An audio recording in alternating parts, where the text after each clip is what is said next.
Let's go! LSU fans are going to be treated to an outside-the-box video because I am so shocked. No one is talking about this news story that was actually tweeted out a few weeks ago that's going to shake the framework of college football and the SEC.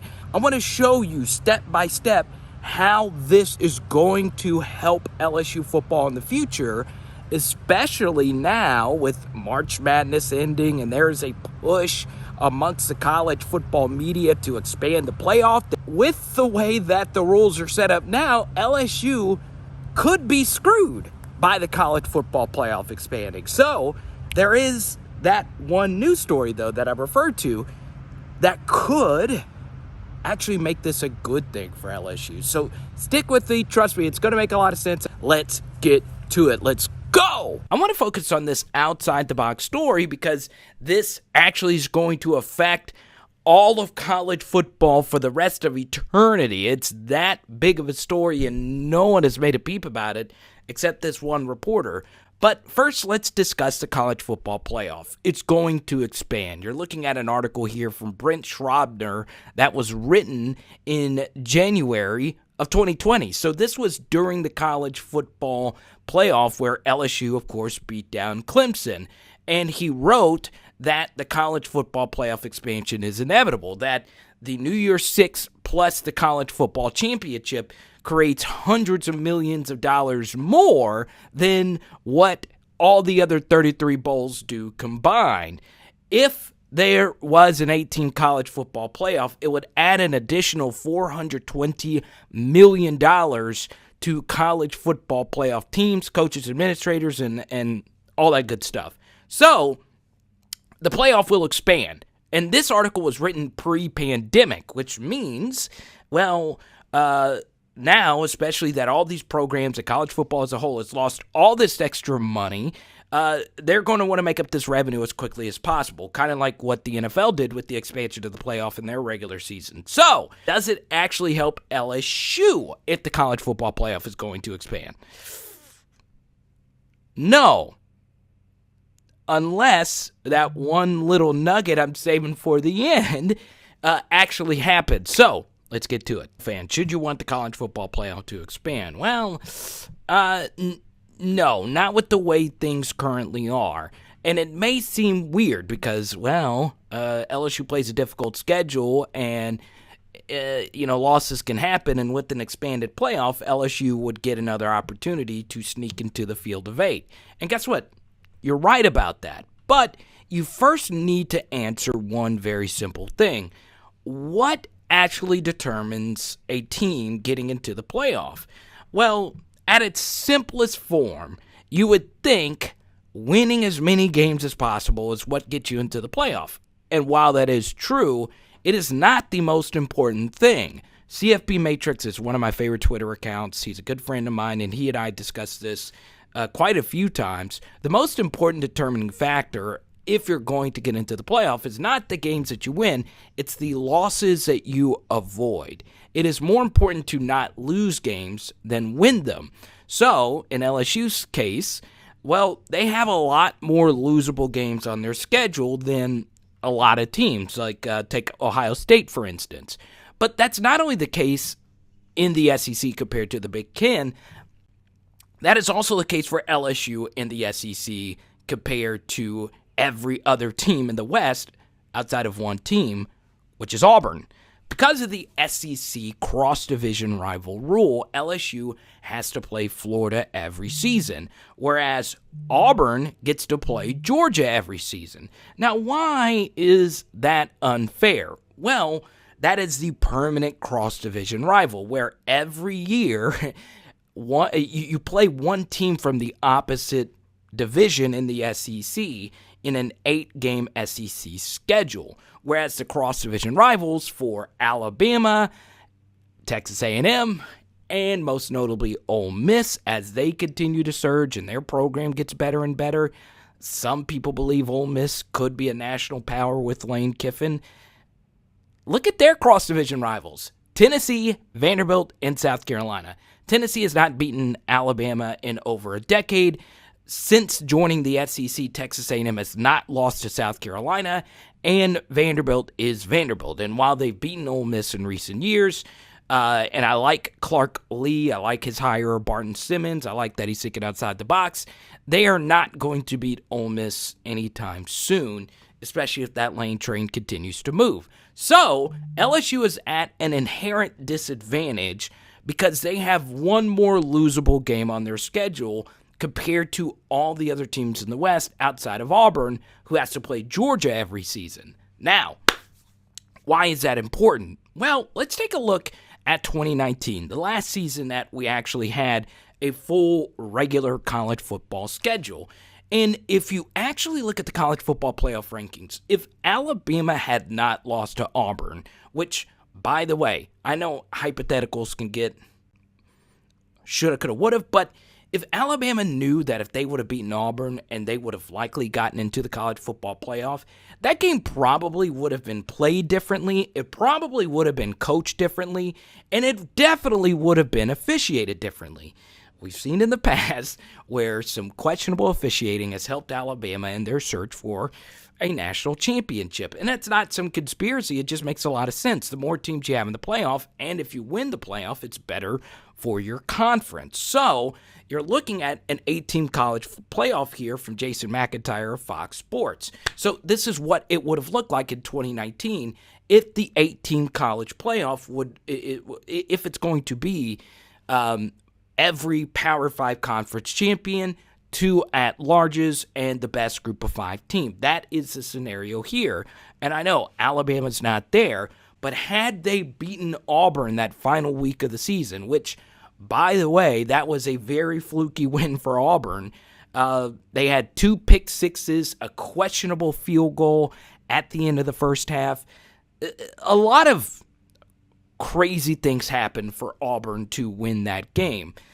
I just don't know if Alabama loses that game or what could have happened if Alabama was still in the running for a college football playoff berth. Instead, in 2019, after they lost to LSU, it was essentially over because LSU would have had to lose 2 times in the West against A&M and Arkansas for Alabama to even get into the SEC championship game. So, Alabama, in theory, took their foot off the gas pedal. But if Nick Saban would have known that he still was in the running for an at-large college football playoff berth, does Tua not get benched earlier against Mississippi State or before he had the hip injury? There's so many different factors that go into it. So, that is why you don't want the college football playoff to expand, because you don't want to have to play Alabama in a rematch. We've already seen what happened in that scenario before. Now, yes, it is true that LSU can get an at-large berth without winning an SEC championship. It's just going to be harder to do so. So before we get to this rule change that could be good news for LSU football fans, I know what a lot of you are going to say. Well, Carter, look, if LSU only loses to Alabama in an 8-team college playoff, LSU is likely to get in as an at-large team with an 11-1 record. And to that, you are right, okay? That is what I would say with 100% certainty LSU is getting in that scenario. However, that is not that is not the point that I'm making. It's simply true. You want to avoid losses. The number one reason if you get into the college football playoff or not is if you can avoid losing games. And for LSU and Auburn to each and every season have a far more losable game on their schedule compared to every other team in the SEC West is a huge disadvantage. Bottom line, there's no other way around it. Now, what is this good news on the horizon? So this comes from Matt Wyatt. Hearing the SEC will likely have a new football scheduling model rotation sometime within the next 5 years. Unclear if it will involve a reshuffling of divisions, but it will create more frequent rotation amongst all league schools. First thing, I am always skeptical of reports that is only reported by one person. And so far, Matt is the only person that has reported this. I've not seen Ross Dellinger or any of the other big-name reporters report this. But I actually believe this is pretty close to being true because I know Matt. I've met him plenty of times at SEC Media Days. But on top of that, he is a color commentator for the Mississippi State Bulldogs. He's really well connected in the SEC. He has a popular college football YouTube channel. I would be shocked if he did not share verifiable, really good sources, material reports. I know I didn't word that well. I would be shocked if this was inaccurate. So, yes, I don't want to get too excited, but at the same time, I believe this to be true, and this is great news. Because, look, the SEC schedule's horrible, okay? Throw out the 10-game schedule from last season. Just focus on what a normal year is like. Take 2018, for instance, when LSU played Georgia, okay? And if you remember, there were so many Georgia fans at that game in Baton Rouge. Now, why was there an inordinate amount of Georgia fans there?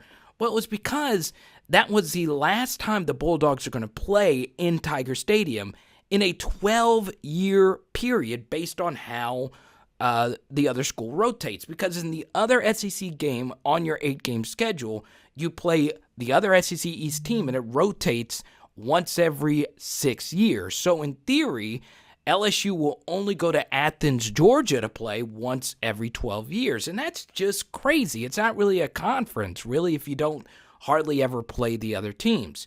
Now, Greg Sankey has said at other SEC Media Day conferences that the 8-game conference schedule is pretty set in stone. And not only has it been set in stone, it's been good for the SEC because, well, their best school, Alabama,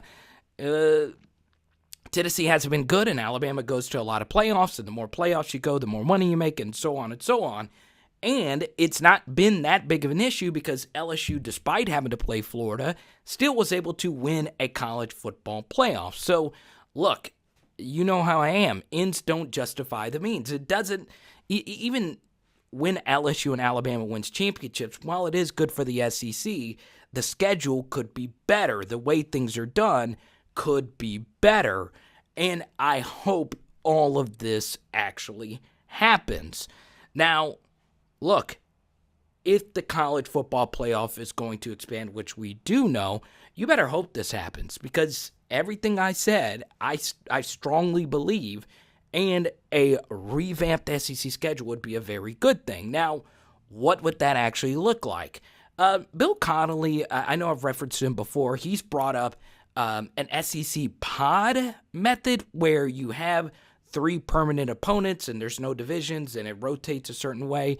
I think that would be interesting. Would the schedule be 8 conference games compared to 9 conference games, which other conferences actually do? I think 3 of the Power 5 conferences have 9-game conference schedules. There's many different ways that it could change. But I want to end with 2 things. And once again, I know there's no fancy edits at the end of this video, but look, my 2 major points are this. The first is the way the SEC schedule is set up now is horrible. It's awful. It's unfair. It's silly to really even think about. And number 2, I also want to throw this out here as well. Why is this so important to me? Well, it's not important necessarily because it helps LSU, but college football is the one sport where your schedule really, really, really matters, okay? It doesn't matter really as much in pretty much any other sport outside of football, college football, and the NFL. Your schedule means everything, and I do believe schedule changes need to happen for this sport. Now, some of you might like the way that things are done now. Some of you might like playing Florida each and every year. It is a very boisterous and vicious rivalry, but it's not good for LSU, and inherently it's unfair. So, to each their own. Everybody's going to have their own opinion. And if you want more opinions on this, of course, you can always stop by our live streams Tuesdays and Saturday nights at 7 Central. Boom! I hope you enjoyed this video today. It is Power Hour LSU. Boom!